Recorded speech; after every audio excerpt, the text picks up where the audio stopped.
10 gobernadores de la oposición, gobernadores de esta llamada Alianza Federalista, que no es otra cosa más que gobernadores de la oposición, Andrés Manuel López Obrador, no necesariamente todos los gobernadores que no son de Morena, porque hay algunos del PRI, por ejemplo, y algunas, ¿no? Bueno, la gobernadora de Sonora, sí, Sonora, que bueno, es de PRI, pero no está en esta alianza federalista, son los gobernadores que en el fondo tienen una agenda anti-López Obrador, por diferentes motivos, muchos de ellos electorales, vamos a ver por qué, pero bueno, decidieron salirse de la Confederación Nacional de Gobernadores. ¿Qué significa todo esto? Primero vamos a la noticia y luego comentamos.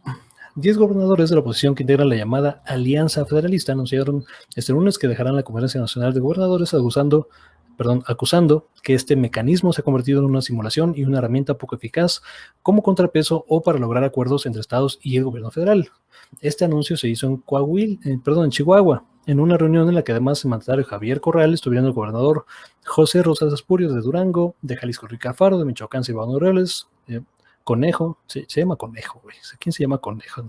Pero bueno, no sabía que se llamaba Conejo.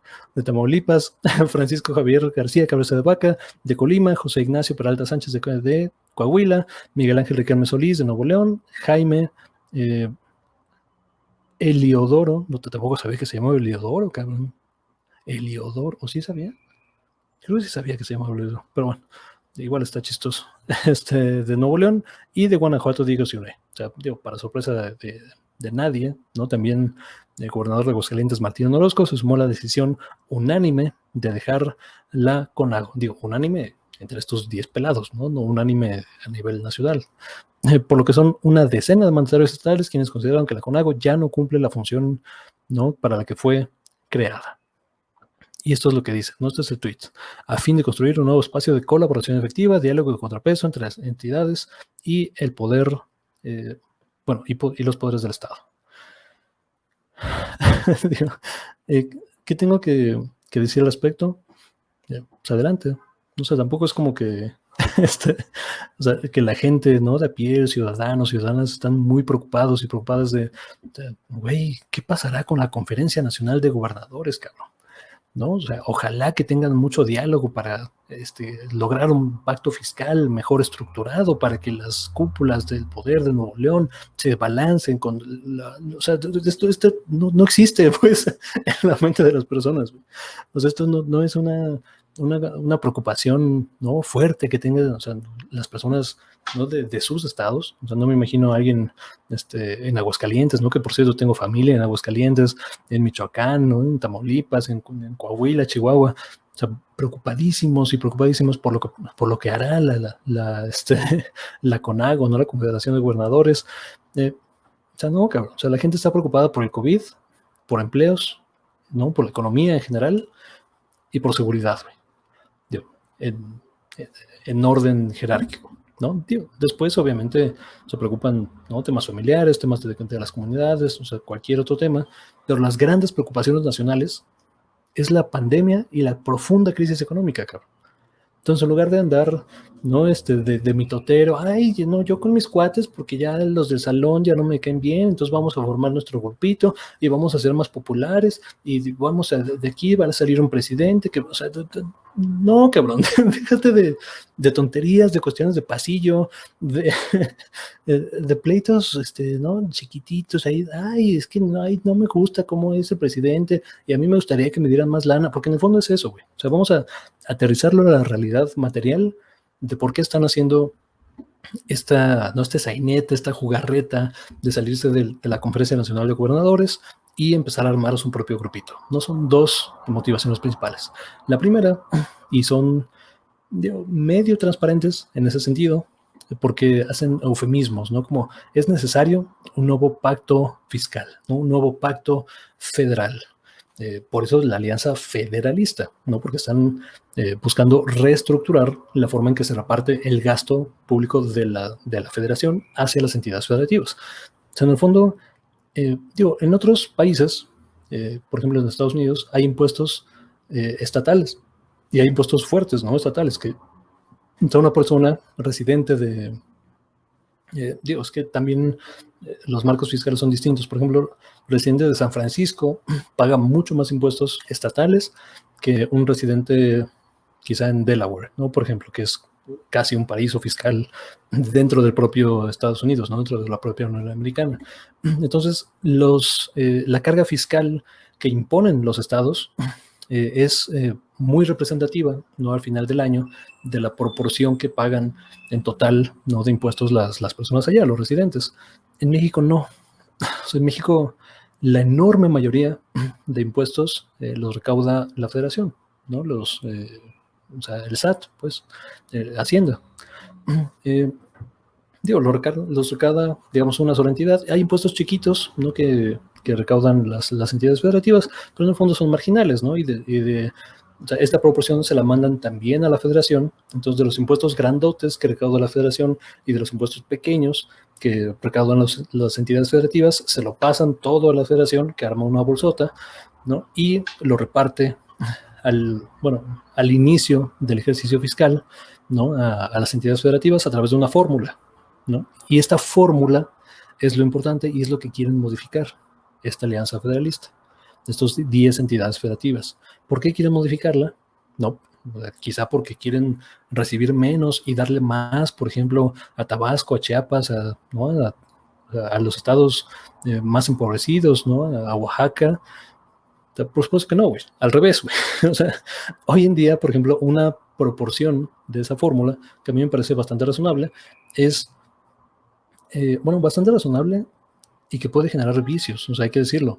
Y es una de las razones históricas por las cuales el, el empobrecimiento sistémico del sureste del país no ha sido completamente desarrollado.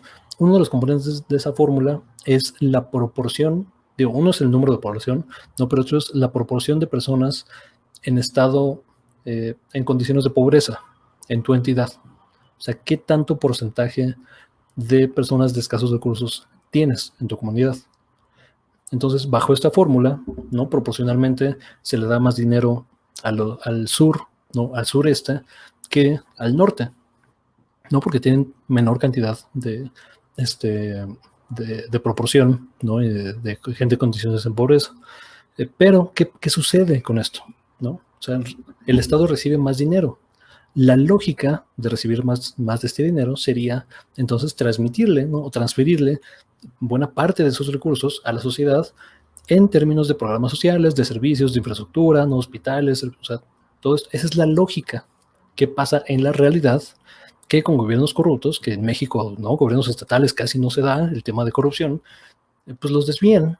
No, cabrón, entonces le destinamos más recursos a tu entidad porque tienes más pobres, pero te lo robaste y no se lo diste a los pobres. Entonces perpetúas la pobreza y es un círculo vicioso. Esto es lo que se ha dado históricamente en el país y es una de las principales razones. Digo, hay otras, ¿no? Y podemos hablar de ellas en otros segmentos, por las cuales se perpetúa el sistema de pobreza en el sureste, ¿no? Y en el norte no tanto.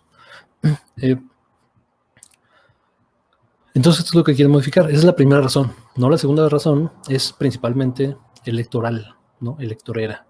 Ya están perfilándose más de uno de ellos. Yo diría principalmente Enrique Alfaro, de Jalisco, y Javier Corral, de... ¿es Coahuila o Chihuahua? Chihuahua. Javier Corral de Chihuahua. Es que no sé por qué soy medio disléxico, güey. Con esos dos estados desde chiquito. O sea, se me cuatrapean esas dos entidades, esas dos capitales. Y no sé, hay países también que se me cuatrapean. O sea, tengo como esa como dislexia selectiva, cabrón, no sé cómo decirlo. Leí que todos tenemos como un grado de dislexia, pero bueno, a mí me pasa con estas dos entidades.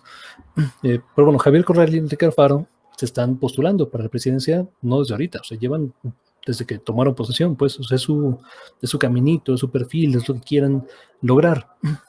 Digo, los dos en coalición, o sea, porque por sí solos, ¿no? Movimiento Ciudadano, o sea, no te da, o sea, no tiene la base electoral suficiente como para por sí solo propulsarse a la presidencia, y por el otro lado, el PAN, ¿no? Pues tampoco, o sea, digo, es ahorita la segunda fuerza política del país, hay que decirlo, no hay que subestimar al PAN, pero por sí solo tampoco te alcanza para para un movimiento, no para movilizar, para jalar gente con miras a la presidencia. Digo, tan no te alcanza que en 2018 lo intentaste con el PRD, cabrón, se supone un contrario ideológicamente, y tampoco alcanzó. Entonces,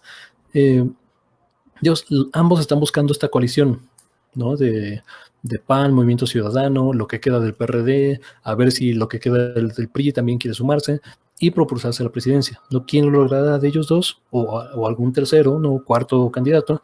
No lo sabemos todavía, pero esa es su pretensión ahorita.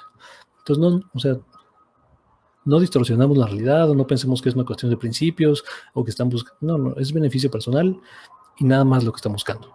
En medio de una pandemia y crisis económica, tendría que estar mucho más preocupados y ocupados en atender a su población, en evitar contagios y en atender las necesidades materiales e históricas de su sociedad, de la sociedad que los eligió y que los puso ahí en primer lugar. Estos pleititos, la verdad, son mucho menos relevantes que la realidad que está sufriendo la gente y tendría que estar mucho más preocupados por ellos que por otra cosa. Pero bueno, esa es la realidad en que vivimos, este es el país en que nos tocó vivir y aquí estaremos reportando cualquier cosa que sea relevante, ¿no? para la vida política de nuestra sociedad. Pues muchas gracias por ver, por compartir, ¿no? Por suscribirse y por comentar y nos vemos hasta la próxima.